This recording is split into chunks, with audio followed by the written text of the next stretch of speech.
There is a life I lead in this city, hurrying to cut my teeth. I can take what I need to get by. It doesn't make it easy. The other piece of my heart. What's up, people? I hope everyone is doing fine and safe and okay. I'm actually doing this video because I now have the courage to start sharing to you my Batanes journey after like 2 years of it's actually 2 years in the making of sharing this Batanes journey. This journey that I did was very close to my heart because this is the first time that I have traveled solo, even though it's locally in the Philippines. But everyone knows that Batanes is very hard to visit because of the changing weather, actually, which I have experienced every day. It's like it's raining on the other side of the mountain, and in this side, it's very sunny. And then all of a sudden, it will change the other way around. And I do really enjoy so much of staying there, even though my flight got canceled for a lot of times. So in this video, I'll be sharing to you my experiences, the expenses, and also the people, the local that you can book your tours with, which you will be able to help them because some of them are really, those are the ones that they get to earn money. And it's actually easy to go around Batanes and Sabtang, and also my favorite, which is Itbayat, which is the farthest of among the three islands of Batanes. And so that's it. So stick around and watch the entire three-part series of this video. And I really hope that you enjoy it as well as much as I do. Thank you, guys. Come on.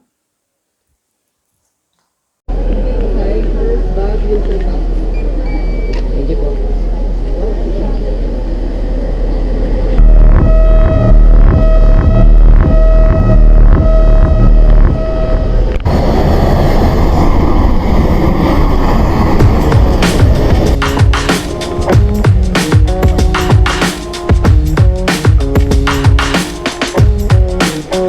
In my mouth is a desert, running dry on the tip of my tongue. I can taste your lies. How to measure the love you throw around. I could never hold you down. One of us will have to take a bow. Feeling you so close. Hey, Nanay Citas po. Nanay Citas. Nanay Cita po? Oo. Wala kayong... Wala ho eh. Wala ba kasi dito sa mga dyan? Pero saan po sumasakay ng tricycle?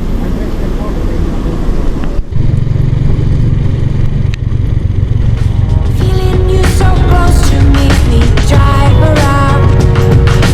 Everlasting love, so much to go around. You got me so high, I can't come down. Walking here in Batanes. Bought some stuff in the store.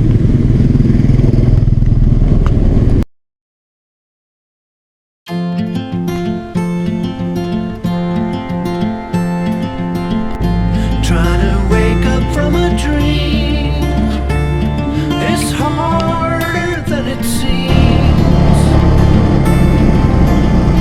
Birds are flying all around. Some fall and hit the ground. This is where I should belong, inside a simple song.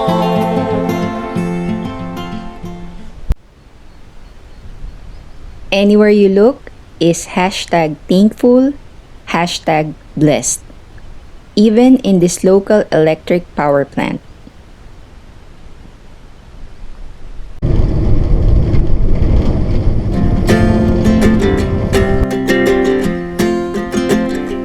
We got time on our side. We're in a state of hope. I need you on my fire. I want you to know that every time you're away, I long for you so much I can find my way.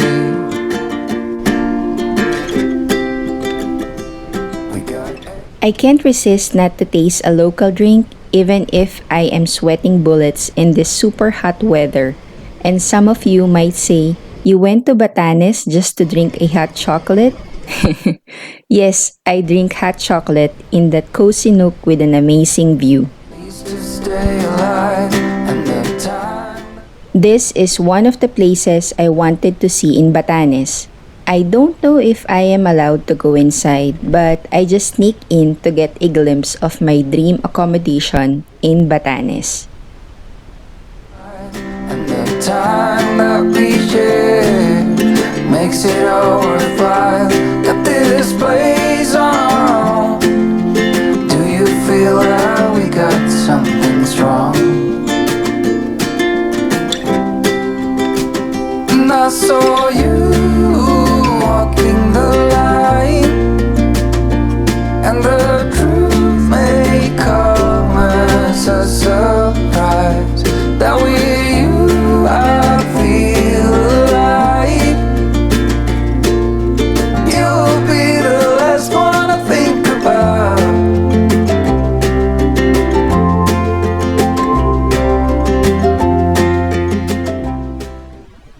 Those are the 2 rooms that you can rent.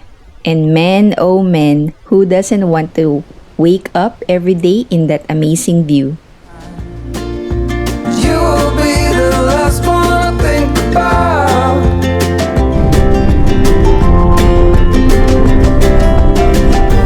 When it all breaks down on me.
Basco is commonly known for tourist places in North and South Batan.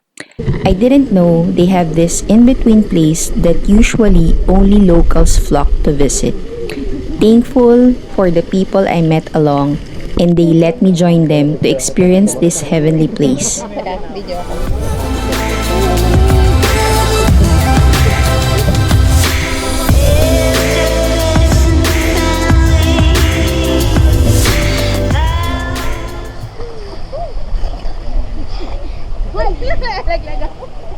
They even invite me to have dinner with them, and wow, even this restaurant has a view deck.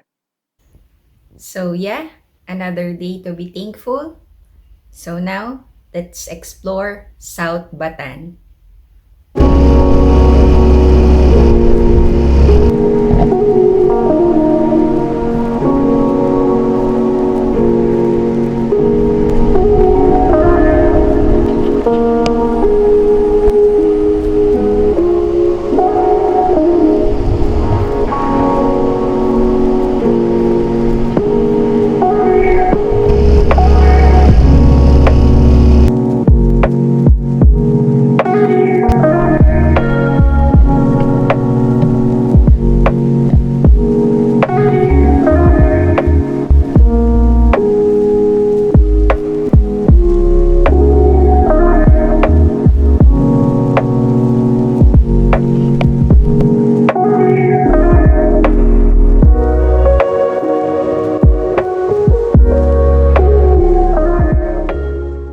This church was also a place for the blank book archives where everyone who visits Batanes can choose a book and write in the blank pages your wonderful Batanes story.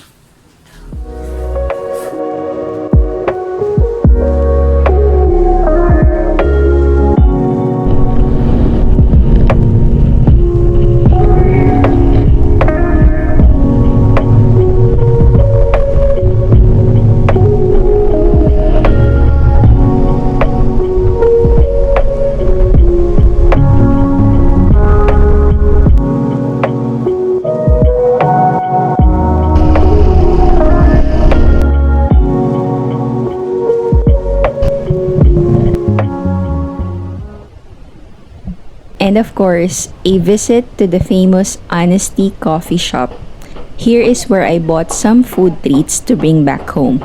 By the way, buying souvenirs in Batanes is a little hard because they don't have a lot of options or a one-stop store to go to.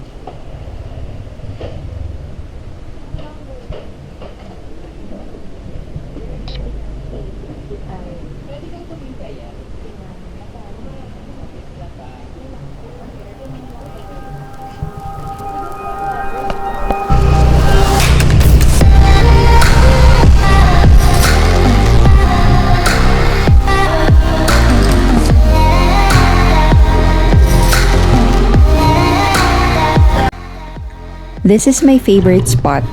The calming view, the sound of air and sea, and nobody is around. Just perfect for me.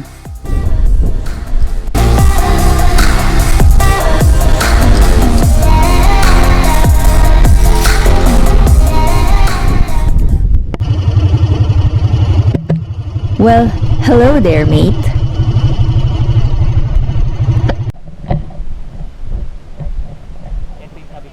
My guide is explaining something to me, but it's hard to focus when you're too excited to absorb all this beautiful view.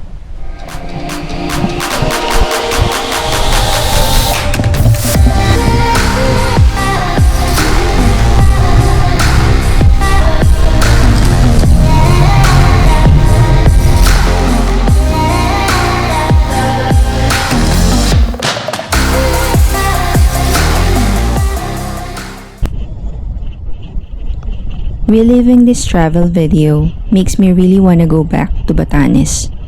Who else doesn't want to see or experience one of the gems in the North of Philippine Island? Batanes is hard to visit.